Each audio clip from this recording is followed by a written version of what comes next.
Welcome to Live Laugh Loads, a fun podcast for gay men exploring authenticity and vulnerability. Where we talk about gay culture, mental health, relationships, and sex. Come take a load off with me, Ryan. And me, Dario. So sit back, strap in, and enjoy the ride.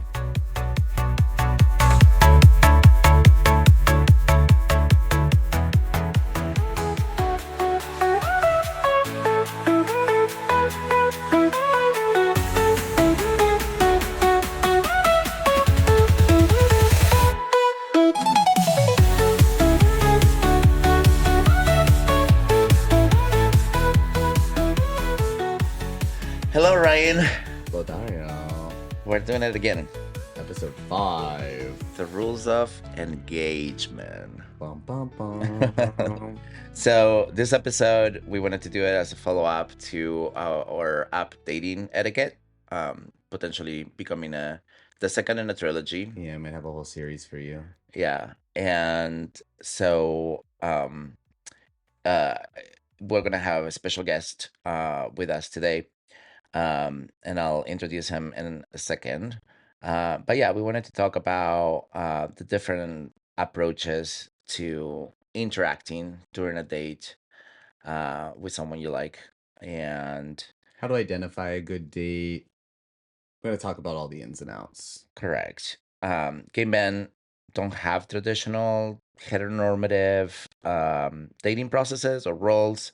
So we wanted to piece some of our thoughts together around the topic. And for that reason, we brought someone really special. His name is Solo. He's a social media influencer, a music producer, and a behavior specialist. Hi, Solo. Are you with us? Welcome. How's it going? It's going really well. We're so happy to have you here. Yeah, our first official collaborative host. We've interviewed our first person, and now we have our first actual guest host. Yeah, and it was a really, really organic thing. I've been watching his videos on the podcast account. And I think I commented something on one of your videos because I was just like, oh my God, this guy completely aligns with our thoughts. And he replies like, it's like, oh, I would love to be part of the podcast. And I was like, good. I was Thank hoping you would God. say that. So It was meant to be. yeah, so welcome and thank you so much for reaching out. It's been great. So we generally start with an icebreaker just to get us a little bit more comfortable with each other. And I love this icebreaker. I'm so glad I didn't think about it. I forgot to preemptively come up with something, but I'm very happy with my answers. Okay, cool. I hope you guys did that because I need to think about my answer because I'm not arrived there yet. But the icebreaker is pick a fictional character you identify with and a fictional character you will go on a date with. I can go. Solo, are you prepared? Do you want to go first? Do you have it? Already. Yeah, how about you go first? Please do it. Okay. Let's see. The fictional character I identify with, I think is Finn the Human from Adventure Time. That's a good one. And I think it's because I'm kind, I'm fun, I'm loving, but I can be a little bit of a people pleaser sometimes, right? Yeah. That's definitely something I'm aware of. Yeah, so I say I identify with Finn. The fictional character that I would go on a date with, though, is James Bond, but specifically the newest James Bond, like Daniel Craig. Oh, Nice. wow. Okay, good choice, Daniel Craig. Yeah, I agree with that. He died Yes. the last one, right? I don't know. I don't watch Did him. he I die? I just know he's my. I You think. know, he always seems to come back. I hope he comes out for you for sure. Why would you pick him? I think he's really mature, mysterious, exciting. Yeah. I think that my fictional character is for similar reasons. It's as you were saying those, I was like, yep, that tracks, that counts. Yep. Where would you go on a date as human with Daniel Craig, James Bond? What was that? Where would you go on a date with him? It's definitely a cool restaurant in London. That always seems to be the vibe. I was envisioning like a gun range. Oh, wow. Like you guys would go practice shooting together. Jesus. Wow, I think that that's would be a fun date so though. aggressive. He's James Bond. I guess like he can teach you something about that. I feel like there's some weaponry in Adventure Time occasionally. Correct. Definitely. Maybe Finn would just pull out like a sword instead. I think that's more their style. What's your answer? So I picked as the person I identify with, I picked Hermes, specifically aesthetically from Blood of Zeus because he's so very hot. pretty. He's so hot. I pick Hermes because I would definitely think of myself as more of like a support role versus like in the context of like the hierarchy Yeah. of like Olympus. Like I would definitely consider myself more of a support role versus like Zeus the leader or anything like that. I identify with the like little bit of flightiness associated with Hermes. And then as a fictional character I would go on a date with, I picked Alucard from Castlevania, Dracula's son, because he's gorgeous, magical, mysterious, a little dark, but also like really. Wait, is he a bloodsucker too? Yeah, he's half vampire, half human. Okay. So he's the Daywalker. Okay. And he's a little bit dark, but like has this like really like fragile romantic side to him. Like he's like this very like kind of like hurt, sad, lonely boy, and I just want to hold. I just want to hold him. Okay. Well, that's cute. Okay, my answer. It's kind of on the spot. Might be a little bit weird. I don't know. But all right, everybody knows He-Man, right? He-Man? Yeah. Are you He-Man? No, I'm You weren't Prince told. Adam. I'm Prince Adam, but I will go on a date with He-Man. Is that incestuous? Is that weird? There's so much fan fiction about that. So no, I don't think that that's weird at all. You're definitely not the first person to feel that way.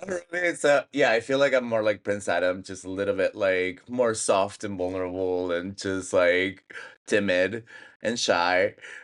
And I would love to go with someone like He-Man who has like really strong, good moral values, but also like so strong and just like, tough. And Skeletor is like the toxic guy who keeps coming into your life. I know, yeah. That's the guy that like texted me on my birthday. Yeah. Do you want to come over?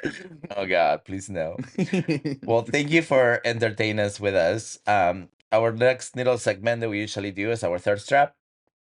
And for you and for our listeners, that's generally people that we either have a little crash, but that they are emotionally like um, intelligent and deep, and then they have really great content. And this is a way for us to shout out to other people out there vulnerable and doing the work. So, would you like to tell us yours, Solo? Yeah, I picked someone named Benjamin Camrus. He's on Instagram. I picked him because he talks a lot about dating.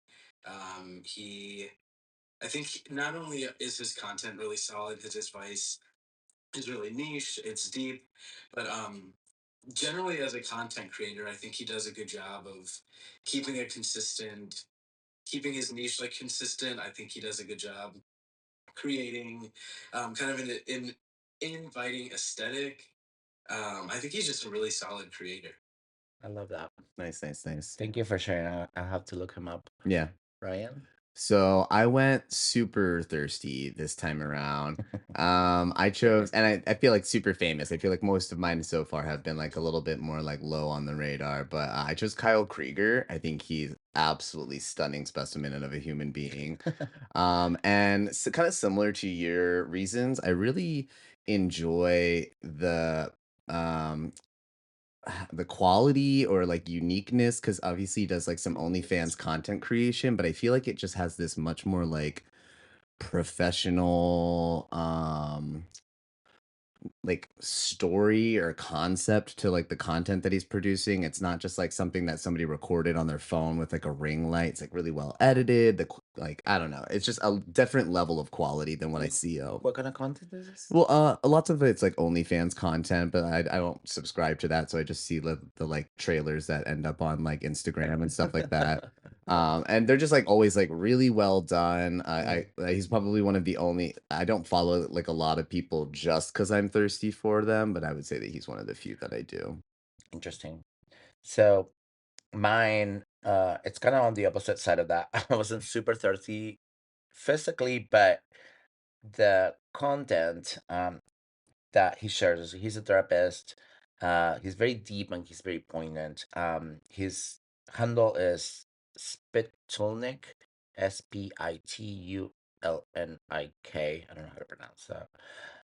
Yeah, if we're mispronouncing that, can you please reach out to us and give us the semantics of your name. Like the there was no name phonetics? on the account, and I was like, how do we call this person?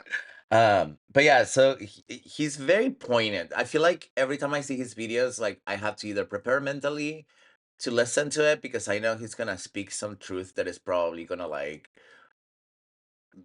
raise some, Raise your blood pressure a little. challenges within me, which is a good sign. It's a good sign that there is some truth to it, and there's some parts of me that like I have not yet identified or observed from that perspective. And so I think it's just a very provocative. But it can really just like catch you out of left field if you're just like Yeah. rolling and get Yeah. hit with one of these Right. like deep. Wow, I guess I've got to introspect. Yeah, now I need to think about this. So, well, thank you both for entertaining me on this. All right, so next step from our app etiquette. So let's say that you find the person on an app finally, and you're ready to make that move, and it's the real deal now. You're gonna go face to face. So what now, right? And so we wanted to kind of sort of start to first of all, so that we wanted to ask, like from a perspective of dating, what does dating specifically means to you? Like let's set the tone on that first. And I actually have a real quick question, maybe something we can do right before we jump into that. Is it make sense for all of us to give like a brief like relationship history and like current status? Sure, we can set the tone for that. Yeah. Yeah. Solo. Where We're have you gonna been? put you on the spot. Where have you been and where are you at? Yeah, so let's see. I moved to Chicago about 3 years ago, and um, before that, I was in a pretty committed relationship for about 2 years. I lived in Los Angeles at the time. Now, ever since moving to Chicago, took a little bit of a break for about a year, and then started dating around. When I date, though, I'm definitely more of a long-term oriented person. I generally think I try to do things that either invest in like a long-term experience or an actively like really healthy experience. So dating around, trying to find, a longer term connection, and from my content, I'm sure you've noticed that a lot of these dates did not go very well, um, which is fine. I think maybe that was a sign that even though I had moved on, even though I had healed, that doesn't mean I like needed to fill a void necessarily. So I took a little bit of a break and just started to get to know people as friends. Being in a newer city, I've been prioritizing that, but I am kind of rewriting what dating means for me. I think making it so intentional of like anytime I date, it needs to be a long term thing kind of backfired into, well, what do you what are you trying to fill? Like why do you need someone around for a long term? Like what's really going on? Right. Yeah. Um I don't think seeking a long term connection is wrong. I don't think hookup culture is wrong. I think it all comes down to like what are you really looking for? What are you really seeking? So I had to just kind of check in with myself about that. Fast forward to now, I'm in a place where I'm happily single, which means I entertain myself. I find things to do. I enjoy my own time, but definitely not opposed to romance. I'm just not looking for it. Yeah. Does that make sense? Yeah, absolutely. Absolutely. Yeah. Yeah. I used to live in LA too, about 10 years ago, by the way. Um, Okay. Similar to you, I think we were talking, what was it yesterday? We were talking about this, like just the difference between dating when you're thirsty, they're dating when you haven't have romance or touch or history of great relationships, and you're seeking so intently to fulfill something, to feel a gap Yeah. uh to like essentially share your whole life, and you so desire to do that with such intensity that everybody that you meet you try to fit into this box of a long-term relationship. Similar like you, I'm very much monogamous and long-term oriented. um and one of the things that I was talking to my therapist last week was, wow, 4 years ago, I was in that space. I was so reactive. If someone wouldn't text me right away, I will already feel like a catastrophe. It's like, oh my God, this is not the one. What am I doing? And I will cancel, close, block, and move on, because it's like, okay, well, you're not the one. And it was just so harsh. And the difference now, like being fulfilled, having my hobbies, having this podcast baby that we have together, just expanding and getting knowledge on many areas of my life, feeling so fulfilled with my community, with my friends, um, with my age, financially stable. All of these things, like made me so much more grounded, and almost like I stopped looking actively. I think like the dream of having a relationship still alive. Um, but I feel like whoever comes into my life, whenever I'm talking to a guy, if it comes in or out of my life, I'm not as attached to that thing working out. So the great thing about that is that it gives it so much more breath. It's like, oh, you want to touch base? Okay, I'll meet your energy and I will be present with this and see where it goes. You don't want to do that? Okay, that's okay. I still continue with my life. And so it's a big difference, and I love arriving to this place. I think for me it's still a very new feeling. But I've been observing that in my life. So that's my status, and I'm single. So yeah. And then a little brief history Of uh the last person I your dated. your relationship history. My relationship has, I talked about this in previous podcasts, but because of my trauma in childhood, I dated people that were very toxic, similar to my parents, for many, many years.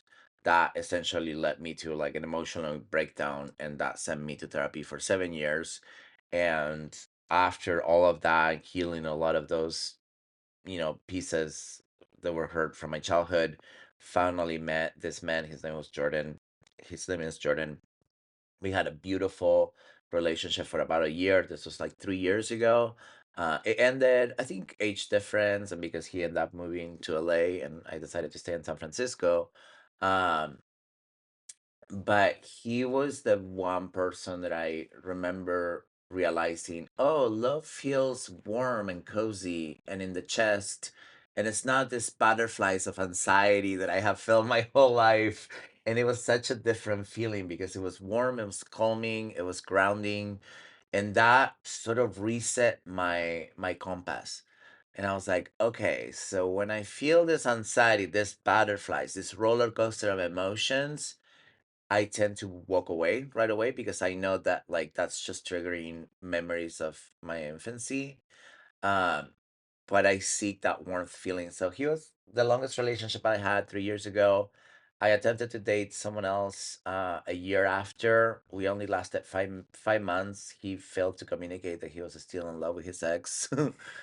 And I don't think I have dated anybody else seriously. I have gone on many, many dates, but like I said, like after that last person, um, I haven't really had any relationships in the last year and a half. Just going on dates and really not passing more than the first date. I went on a second date recently, and that was a little bit different because just it was too much too soon from the other person, and I was just like, I don't think like this is just a second date still. Like I still want to get to know you. Yeah, like Uh, I said, like when you were yeah. describing it yesterday, all I could think about was just like seeing kids in high school doing the like walk behind your girlfriend and Oh trying my like God. get Yeah. off me. Yeah. Like It's like I'm just trying to like walk. I and I'm trying to get to know you. Like cool. Like it was good enough for a second date, but that doesn't mean that we're getting married tomorrow. So Yeah, to clue Solo and this guy that he was going out on the second date with, they're like walking out on the street and they'd be like at a stoplight or like waiting to cross the street, and the guy would like do like a full body hug. hug. It's Like just kind of like contain me and kiss my neck, and I'm like, okay, okay, like like I was like, I don't know. It wasn't just that. It was like also like a lot of constant text checking in to see how I was doing every hour. And so Yeah. so it felt like it felt like what where I was like 4 years ago, where like I just really wanted to put someone in that role right away, but without taking the time to get to know me fully. Yeah. And so to me, it felt a little bit fake, you know. Yeah. I mean, when I hear you talk about um, just kind of your history and like the fact that you met somebody who reminded you of what love really is, it sounds. I was just having this conversation. Like it sounds like at some point you understood there's a difference between like safe and familiar. You Yeah. know, where you're like, okay, Oof, well, that's nice. these butterflies, this anxiety is like really, really familiar to me, and okay, well, cool, but familiar doesn't mean safe all the time. Yeah. You know what I mean? And then you kind of allowed yourself to have a new experience. You met somebody else who kind of rewired what safe actually means, Yeah. Yeah. which is like a really big step, I think, in kind of generally becoming a more detached person of being like, just because I've had this before doesn't mean it's good for me, actually. Yeah.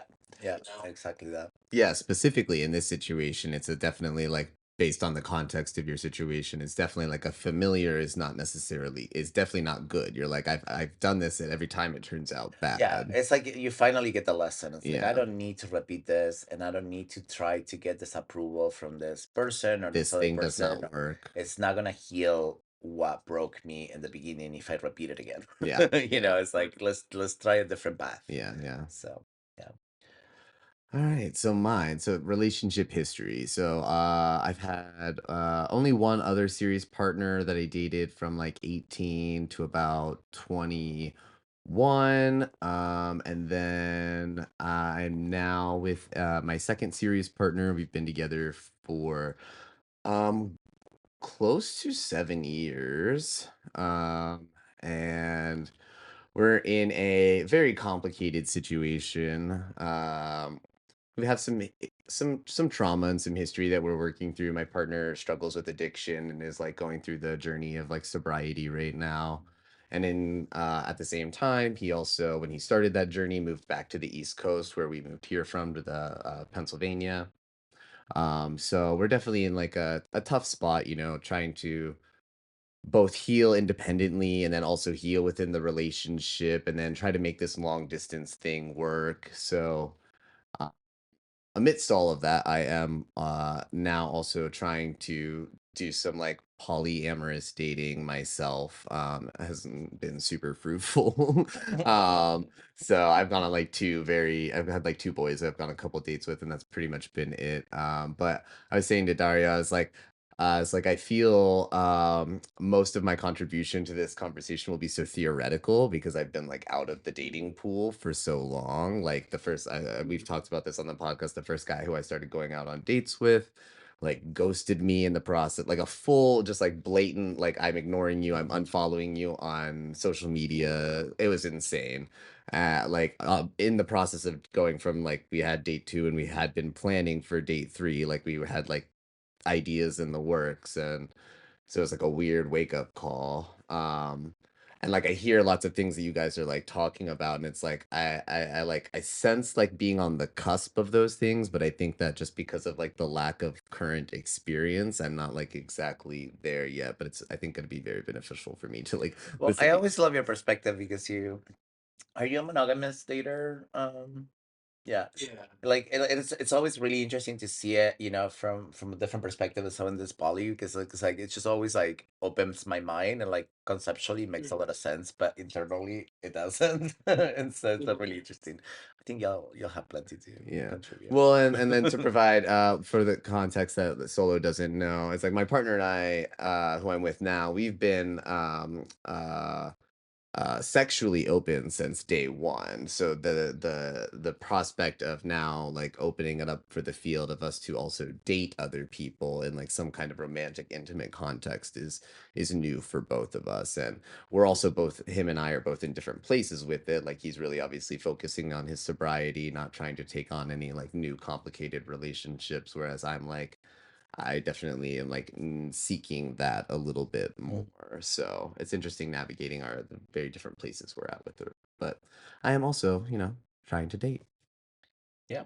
passively, I would say. Not seeking it out very intensely like how you were describing. I'm not like I have the apps, but I've been on them less and less and less and less lately. Yeah. Hmm. They're just not fruitful, so it's like doesn't feel like a valuable use of time. Yeah. Okay, so let's dive in. What does dating mean to you? Um, what's the difference? The topic here is like, what's the difference between casual dating, what you were just mentioning, versus intentions for long-term relationship? I think that that's sort of what our perspective is. Uh, let's start there. Like, what does dating mean to you, Solo? For me personally, if I'm dating, I do have longer term intentions. Yeah. If anything related to an app and the word casual, it's probably like really just looking for friends. Um, but to me, dating means getting to know someone slowly and really seeing if things align, which Yeah. means I think you say that and people say like, oh, if I'm looking for someone tall, then they're tall. That aligns. But like I more so mean deeper things like when you're angry, like the way you communicate when you're really Oh my God, angry that's so or when important. you're really sad. Does that align with how I'm okay with being spoken to? Does that align with how I'm okay with being treated? You know what I mean? Other things like, do you want kids? Do I want kids? Does that align? Like, like I really, not to make it super rigid and like cold and emotionless, but it's really like almost like an interview in a way, like a job interview in the way, not that it's so intense and stuff like that, but in Yeah. the way that like when seeking alignment, you're really looking at deeper things, not like can you get here on time, can you wear the uniform. It's like, do you really care about what we're about foundationally? Like it's a deeper thing. So I need to, dating means going slower and like really allowing time for everything to come out. Like it takes time to see someone angry. It takes time to see someone sick or really happy or frustrated with work. Like all of that takes time to come out. Yeah. So if I'm going to invest in something long term, which is why I'm here, I want to see everything. Yeah. So dating for me means like really slowing down and getting to know someone for deeper reasons. Yeah, I think that that's absolutely key. I resonate with conflict resolution. I think one of the most important things to me when I'm discovering on someone is like, how do you deal with us having a disagreement? And like, I come from such a chaotic past with my mother not teaching me those skills because she didn't know how to do that, and me having to develop that, on my own. So if someone doesn't have that ability to like just really get angry and disagree and heal and de-escalate and like have those tools that kind of help, like move forward with the understanding that also will get us deeper if we can move through that. I think like that's just a no-go for me. Like, I have like this concepts of non-negotiables, and that will be one of them if you don't know how to de-escalate. And then the other thing that I resonate deeply with you is also this slowly Yeah. concept. I feel like, in the gay world, for me, like everybody that I've been going on dates, the reason why they don't progress past date one is because I feel like they just think that a date is like, oh, we go outside and then we're gonna go into your place if it goes well and we're gonna fuck. Like that's kind of sort of the progression that they're thinking or the timeline that they're thinking. And for me, it's like, no, no, no. We just had a great date and I'm willing to go on a second date. But that doesn't mean that we just did foreplay outside that we're gonna have sex, in a second, and so like so that there is like I've been feeling so much disappointment after one first date that was, successful, or that was like okay, that like I was like, oh, this was pleasant, like I will do this again. But because it's not providing that instant gratification that so many people have gotten used to Mhm. lately, like it's just kind of ends flat, and I was like, okay, well, we're not gonna have sex, sorry. And that wasn't the goal. The goal was to get to know you, and if you think like you can get to know each other in like one walk by the park, like that's probably also Right. non-negotiable for me. Yeah. Yeah. I really actually I would say the thing that I mean definitely obviously the getting to know each other aspect. I really respond to the like interview and to me it's like you are interviewing for like a job basically. Like I think of one thing that I get really caught up on is The like semantics of that bother me, but sure. but like I need there's Yeah. a role that I need you to fulfill in my life. Can you fulfill that role? Like there are things that I'm looking for. These are Okay. those things. Can you give me those things The or not? scientific. It's yeah, scientific object yeah, logistical brain. Hi, that's me. Um because I think that some, at least my interpretation from a lot of what I see out there is it feels like there's this like, despite not having really like representation of this in like stories and stuff as we're like growing up, I feel like, and again, maybe it's the same in the heterosexual world. I can only really speak to the homosexual experience, but it feels like there's this like very fairy tale idea of like I'm going to meet a boy and then we're just going to perfectly mesh together and just like He's gonna fulfill every need that I yeah, have. like I'm a blob and he's a blob and together we'll become this big beautiful blob. And it's just like that's Right. not That like is not it. relationships are work. They take effort and intentionality and like and it's going to be hard and it's going to be uncomfortable at times. It's not all warm butterfly feelings and like so I think it's important to really like hone in on this like putting more intention and like action into the process of dating. I mean, if you want to, Yeah. if you're not looking for something, if you're looking for something casual, then I don't think that that's necessary or applies. But like, if you're like, I want something long term, I want commitment. I think that there needs to be a little bit more like, okay, you got to put in what you want to Effort. give Yeah. back. Like, you're not gonna just if you're gonna be super Yeah. casual and passive about it, you're gonna get something casual and passive back. We are in this like just fast food, everything gets delivered to your door in a second and everything is easy and comfortable. And I don't think we are training our discomfort muscles, which are absolutely necessary for anything. When you're learning something new, you have to put yourself through the discomfort of not knowing. You're gonna get things wrong. Yeah, like when you're meeting someone new, you have to put yourself through the discomfort of like, oh, this person might not, 100% um align with my expectations. Why do I have these expectations? Are these negotiables and non-negotiables? And that's kind of sort of like, like how, okay, so this is my next question. It's like, how do you gauge someone that could be a good potential mate for a date? And I guess the question is more around like, what are your non-negotiables? What are your negotiables? And also, what are the needs that you have that you discover that need to be absolutely fulfilled by this person? Who wants to go? Whoa, Salo. whoa.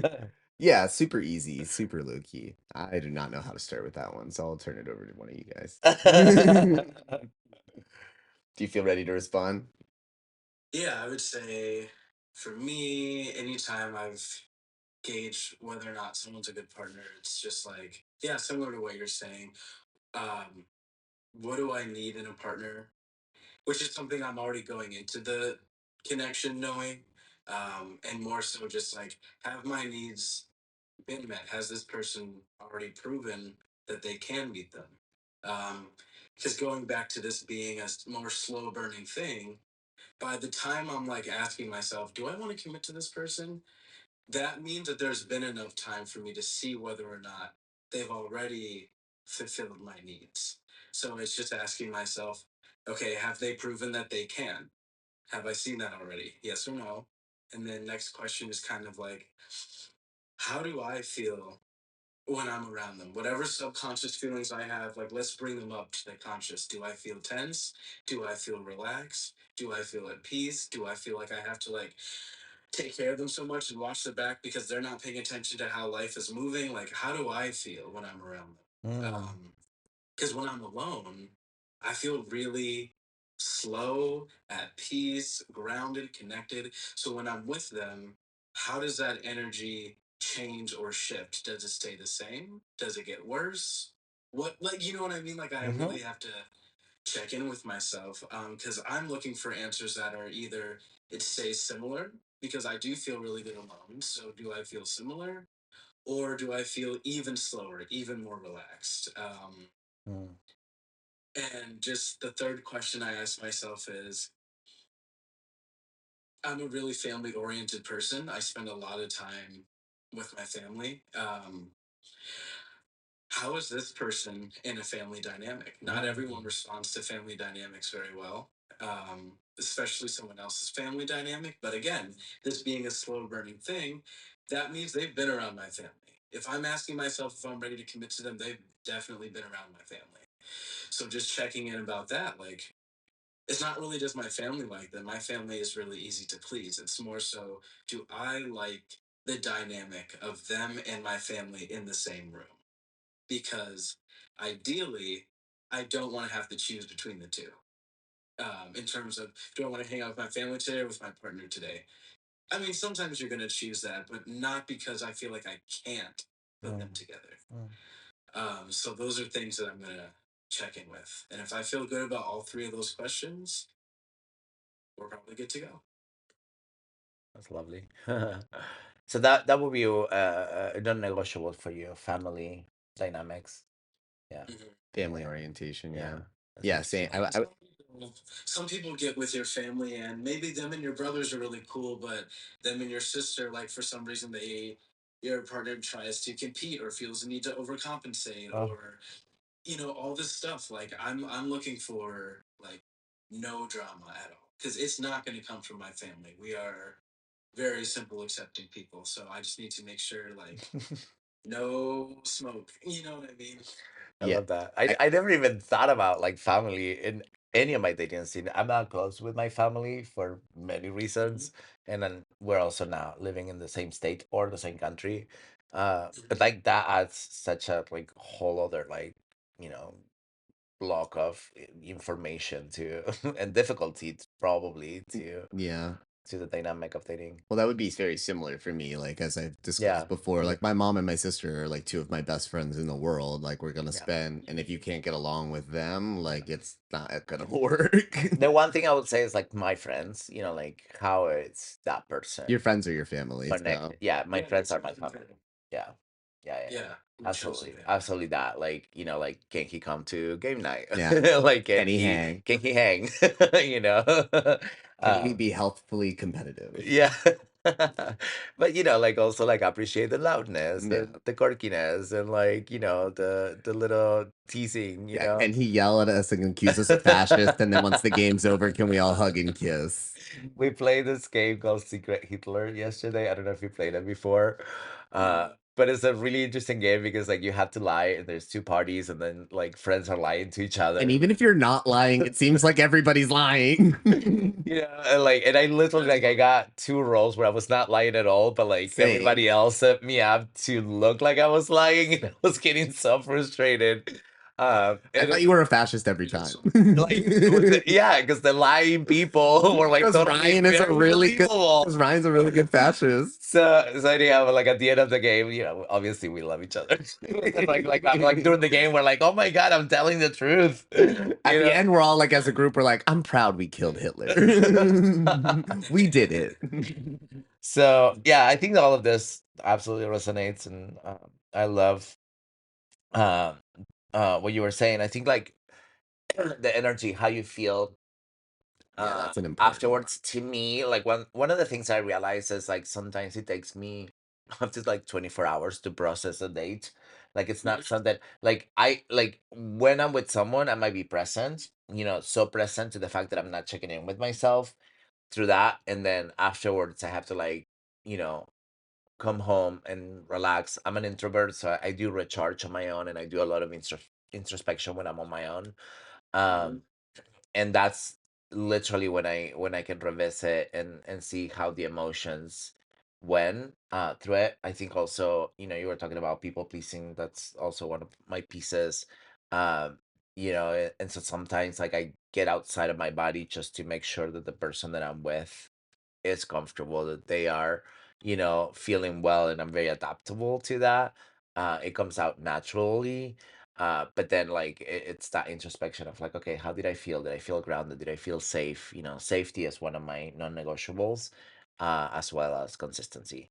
You know, if someone can just be consistent and steady and just kind of sort of make me feel like, oh, you're gonna be there if you know I check the pulse, you know. I think that that's really important to me. Yeah, I don't have the people pleaser thing. I would say You don't. probably I don't have the people pleaser thing at all. I would say like thinking back to this like concept of like stepping back, how you feel after like you've separated from like a first, second, third meet or whatever. I would say something that I really hone in on about myself is like, do I feel drained or like do Yeah. I feel either like neutral or even like cup full in some capacity. Yeah. If I feel drained after any of our interactions because because I've had to like turn myself on and because sometimes it happens when you're not even thinking about it. It's like a subconscious thing. But if I walk away from an engagement with somebody and I'm like, oh, I'm emotionally exhausted. Like I need to detach for like 24 plus hours. And that's probably not a good sign because that means that in some way, shape, or form, I've become performative in that interaction. And like that's what drained me. So that's like, yeah, you honing in on this like processing afterwards, I think is something that I should really be focusing in on because sometimes that's something I think I maybe neglect to really like hone in on the importance of that, the aftermath Mm, of an encounter with a yeah. person. Yeah. I think that's very key. Okay, so a little bit more on the logistics sides now for the next topic. Uh, where to meet people, um, and how to ask someone on a date. Uh, Early green signs that kind of sort of you know, propel you to like, oh, maybe this is a good option. Um, yeah, important things to know before you decide on going on a date with someone. So let's start with the first one with like Where to go? where to go, Where to go? where to go, Like where to even like first date. oh, where to go on the first date. Yeah, yeah, yeah, like first date spot. I guess I'm sequencing this backwards. Who's a good person to ask? How to ask them, and then Okay. where to go. I Okay, think so that those are who's a the good three. person to Yeah, ask? like where do you meet people? Solo. Um, it's not really on purpose, but recently it's just been on like dating apps. Yeah. I just work a lot and I don't drink, so I'm not really like in nightclubs or bars or anything like that. Um, so dating apps usually, and like I usually won't ask someone, or I'll say it the other way around. I will ask someone to go get coffee or lunch, depending on like our the energy in our conversation and like how long we've been talking for. Um, I try to talk to people for like at least 2 weeks before really going to do anything. Oh, interesting. Um, I mean, it hasn't always been 2 weeks, but like if you know what I mean, like I just really don't have a lot of time, so I don't want to go on a ton Mm, of dates. mm, Um, but if for a while we're like really talking and it's not just surface level, like, like I'm excited to get a text from them, like we're really kind of connecting, it feels, then I may feel inclined to be like, oh, would you want to get coffee or lunch or something like that and feel it out? Um, yeah, that's what I would say. yeah.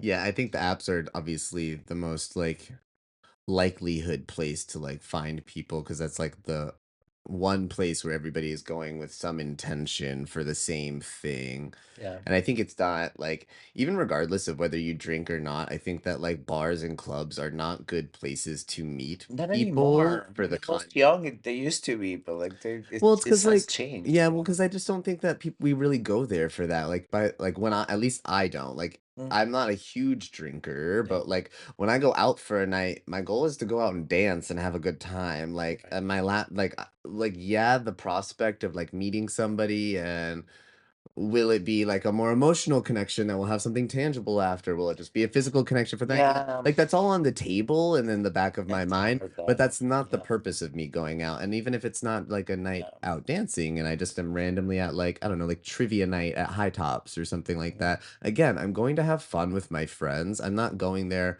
looking for a guy. So it's like I just don't like again, you can meet people in those places, but most people aren't I don't think there for that intention. So it's definitely and then it's like yeah, you get into this dynamic of like say you do see somebody and you think they're attractive and you try to strike up conversation or something. Like I just feel like it's totally forgot where I was going with that. So I'm just gonna drop it now because I Okay. totally lost my train of Okay, thought. so um, let's go to trivia. Trivia? Yeah, I would love to go to You go to trivia. trivia night? Yeah. Yeah, I've been wanting to There are go. certain very specific areas where I'm very good. I'm not very Yeah. good with the pop culture stuff. Yeah, I don't drink either, so I don't think bars are the place to meet people, but mostly because I wouldn't want to establish that as the basic foundation of like, oh, so if you come to bars, you probably come to bars often, and this is one of the things you do, and like that's not something that I resonate. And since we started hosting parties here for board games, like I haven't really gone out to any of the bars in Yeah. like a year. Like it's like I'd much rather like, hang out with my group in a contained environment and, have fun and just go deeper. And that's sort of the sort of connection that I feel most comfortable with, especially with my social anxiety. So um I think like I also be meeting people off of Hinge mostly. um, I kind of deleted everything else right now. Um, and my favorite place to go on a date is on a walk because I feel like it's like low investment if it doesn't go well. I like you. I try to get off the app as soon as possible. And just like kind of meet them like right away, especially because I live in the gay neighborhood here in San Francisco, so if they're in like a 5 mile radius, to me feels dumb to just like talk on the app. It's like let's just go to the park. It's a beautiful day. Let's just Yeah. go for a walk so I can get my steps in. And and if it works out, then like yes, like the second date will be like something more like grounded and just probably a coffee date or a meal. Um, but Two things. I'm gonna circle back because I remembered my train of thought, so I did just close out that thought. I was just relating to like when you're out at a bar and people are there with their friends. Sometimes it's hard to like interject oh into that yeah, I will dynamic. never go talk to someone that is like even if I see someone handsome, I'll be like, "You're with your friends. I'm not gonna bother Or you." like even if I'm with my friends and then somebody just comes up and like, it's like it's just like a hard dynamic to like interject Yeah, yourself into. yeah, But and then to speak to your like comment about like talking about getting off the apps, it's like that's definitely something I want to get into the practice of more because we talked yeah. about this like false sense of like Intimacy, intimacy and also the ability that people like and it's just like this thing that naturally happens because you have time to think about your responses and right? stuff like that. So you just like get like a very filter Curated. curated is a great word for it. You get a very curated version of a person when you're talking to them online, no matter what the platform is. So I think that like Yeah, it's just get the dynamic. I've been trying also like sometimes doing FaceTimes help. yeah, that would be a good Especially if idea. there's not like an easy like access to like meeting right away. That's a good idea. Like let's just at least see each other, face mannerisms, tone of voice. That still feels closer to me to the real like energetic dynamic that we will potentially have. Uh, but there's nothing like, you know, giving someone a hug and smelling them. Sorry, this feels really weird, but like just feeling like, oh, this is like, there's an attraction, and Well, like I like them, and scent is the important. scent is really important to me. It's like if I smell them and I feel like relaxed. I don't know, like I have a like not in a kinky Pheromones. weird way, but like it's just in the It's a, way of like it's a biological thing. I'm like, oh, okay, like I can, I don't know, like it just happens. I'm very sensitive in my nose, but also like just the dynamics of like how we talk with each other, like how deep can we go, how open are you to being vulnerable. So in that topic, like how much do you share, how deep do you go, like do you put it all out in the table like right away, do you Real hold it quick, a I little want to bit? circle back because we got where you would go on an ideal Oh, sorry. day for your park Go ahead. solo. What would be your like ideal first date with somebody? Um, I prefer like coffee or lunch because there's just kind of a hard stop. Like eventually you have to get the check. And then when you do, you can either decide, you can decide like, do you want to keep hanging out? Do you want to go get ice cream? Do you want to do something? Or or not, you know? So I How definitely long? prefer How long do you stay on a date? I I just try to feel things out. Like There's no code. universal. Okay. Yeah, like I try to read, like I check in with myself, like how am I feeling? Am I having a good time? Do I want to leave? Do I want to stay? And then I try to read the room of the other person, like have we been like laughing? Have we been connecting? Have we been does it seem like they're enjoying themselves, or is it kind of like, am I leading the entire conversation? Oh Is it my really God. hard to like, do Yeah. this? You know what I mean? Like I'll just kind of read it. Nothing worse to like trying to like pull someone's like words out of their mouth because they're not Constantly. moving the conversation forward. It's so difficult. Yeah. So I just kind of look for all those little signs. Yeah. Yeah, I agree. I think something low buy-in is important for the first date, like a Yeah. walk or like just getting coffee somewhere. I would personally never do lunch. I'm just a very messy eater, so I just don't want people to see me eating until they've at least got some level of like commitment I to like me. you. Like, wow, this person has all these great qualities except for when they eat. Oh my God.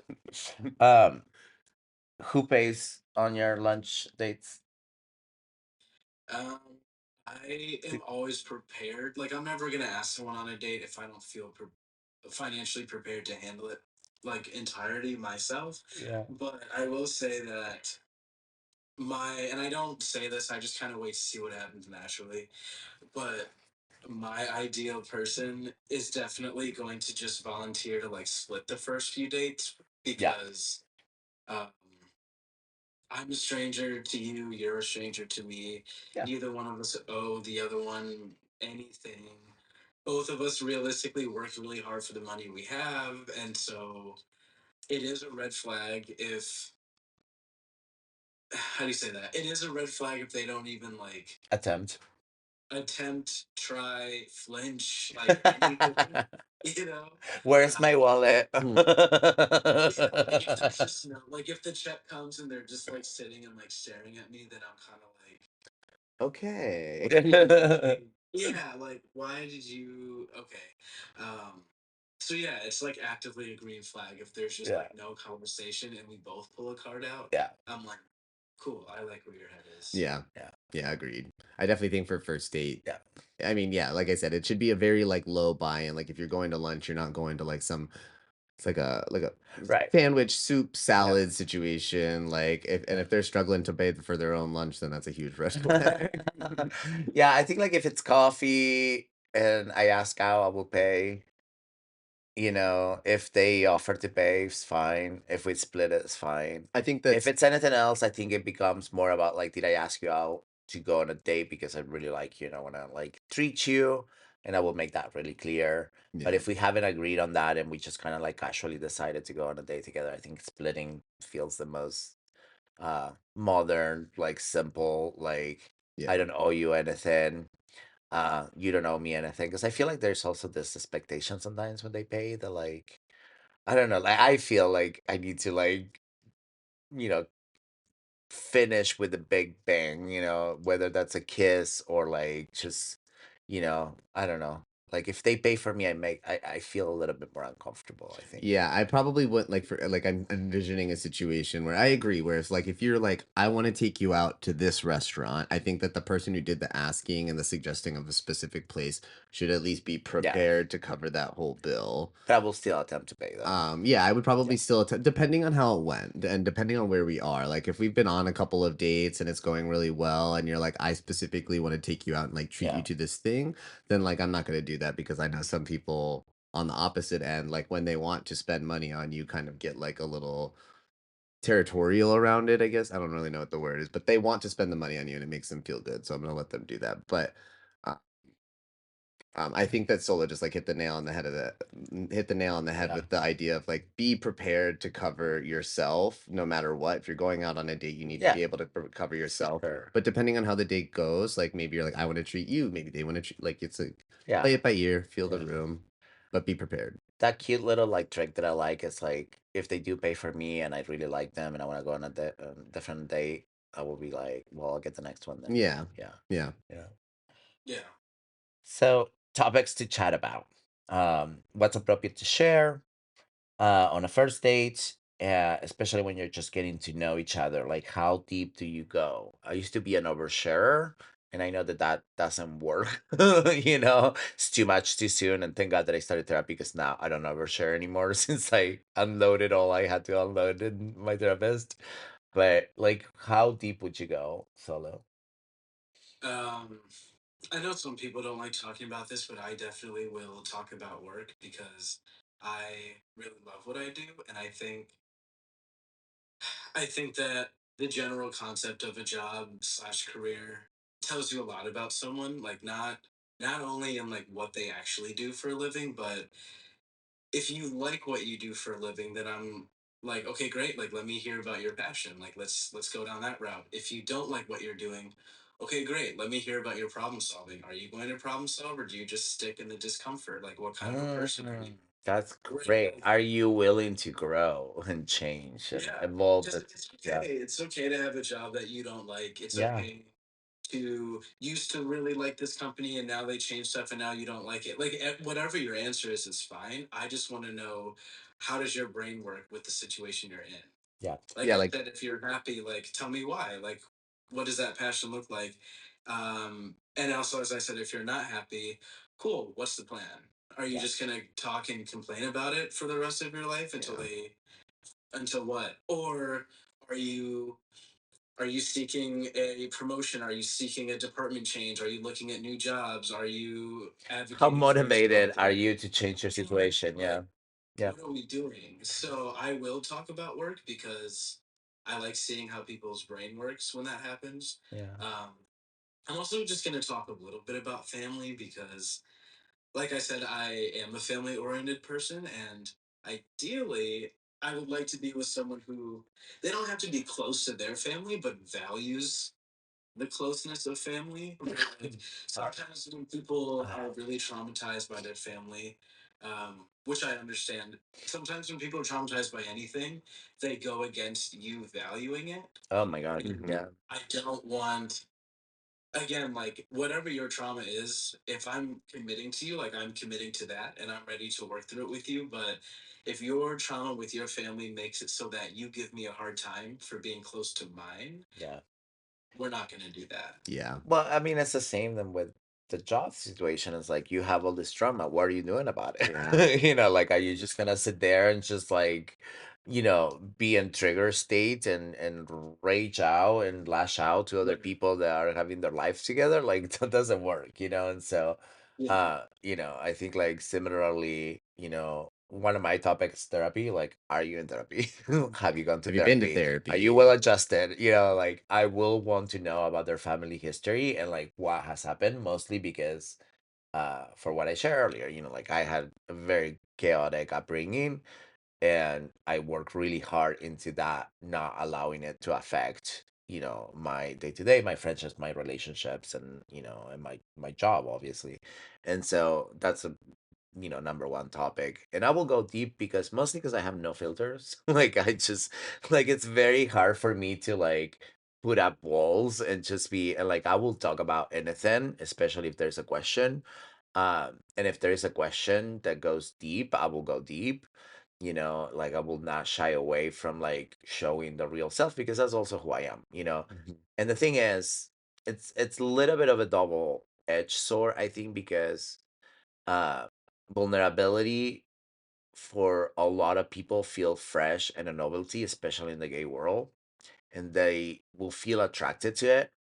What they don't realize is that vulnerability also come with the expectation that like there's gonna be work and we're gonna have to drop in deeper to things. We're not gonna be like casually like having an issue and not address it with the same level of vulnerability and depth. And so that means are you ready, or do you have the tools rather to be able to go that deep with me? And so I think that those are things that are important to me. Um, it's very hard for me to talk about the weather. You Yeah, know. no, we're not doing small talk at all. I think, I was listening to a psychologist that says like talking about the weather is actually a good way to signal if someone can be lighthearted and light and I'm like, maybe I'm not that You're a person. child. You're like a little kid. You can definitely be Yeah, lighthearted. exactly. Like I can't talk about the weather. Like I just need some substance. That's why I think like I get social anxiety when I go to a party and I don't know anybody. I'm just like, I don't know how to approach people, and I'd be like, tell me about your life story. This is Like Solo. He works for Apple. You love Apple. Jesus. Someone introduced me to someone like that yesterday, and I was like, oh, that's weird. Yeah, I hate small talk. Yeah. Yeah, agreed. It's hard. It's hard, and it's just so like it doesn't leave you with anything. Like I'm like, okay, what do we know now that we both agree that it's cloudy? Like, Fact. anything else to add? Well, I'm definitely gonna talk about family on the first date because I agree. Family again, mom, sisters, best friends in my world. So it's gonna be super important that you again have some appreciation or value for family. Uh, we're I would say, like, honestly, video games or like movies series is also probably gonna come up at has needs to come up at some point because Oh, like what do you watch and things like that? yeah, like that's probably how I would pose the question because I know who's somebody who doesn't like there are those people out there who like don't watch movies or don't Oh watch my God, shows and don't play video games. It's like you can be the most beautiful person and you can be that person, but we're not gonna get along because that's funny. I need somebody who I can watch a movie with and we can have like a really deep conversation about the movie. I'm gonna play video games, so I'm gonna need you to be okay with somebody who like on a rare occasion is gonna spend the whole day just playing video games. It's not like frequent, but it happens. That's an I interesting. need to not be judged. Yeah. So, yeah, Genres. Do our genres align? I feel like I'm always at a disadvantage because like all the gays for some reason like horror movies, and I yeah. absolutely do not. You don't see, and I would say that you don't have to like horror movies. I like horror movies. You're gonna have to be okay with like you don't necessarily have to watch them with me. I can watch other movies. Right, right, But right. like if you're like, "Oh, I only watch like Will Ferrell movies and Love and Schitt's Creek is like all that I watch." It's like, "Okay, we're not gonna get along." If they tell me that all they watch is like trash TV, I watch zero trash TV. Like I do not do like real. What is All I that? watch is RuPaul's Drag Race. No, what is the genre? Reality Reality TV? TV. Yeah, Yeah. like I can watch reality. Like speaking about like that to me feels like the weather topic I will on say TV. You know. occasionally though, there are diamonds in the rough. There was this one show, I can never remember what it was called, but it's like this show where they bring on 10 boys and 10 girls and like therapists The have circle. review no, it's not that. It's like they're supposed to find love. So it's like therapists have reviewed these 20 people and have identified Oh, Love is Blind. 10 perfect matches. Is that it? I don't think it's Love is Blind either. It's like something I don't remember what the name of it is. Doesn't matter. But they find 10 perfect matches. And one season they did it where everybody was like sexually fluid. So instead of there being like just 10 boys to match with 10 girls, you had one person who could match with any of the 19 That's interesting. people. And it was amazing to watch. Okay. It was one of the very few times where I was like, "Oh, I like this." No, not reality TV. Yeah, but mostly no. Unless it's like Queer Eye, because I love crying to Queer Yeah, Eye. yeah, yeah, yeah, yeah. Yeah, exactly. That's different. You get catharsis out of that. Hey guys, thanks so much for tuning in to Live Laugh Loads. We want to try to keep episodes to about an hour and a half or so we're going to take a break here. Come take a load off with us next week and catch the next part of this episode. You can listen to our podcast on Spotify, Apple Podcast, and YouTube. You guys can check us out on Instagram at livelaughloads.podcast, on Blue Sky at livelaughloadscast, or look us up at livelaughloads.com.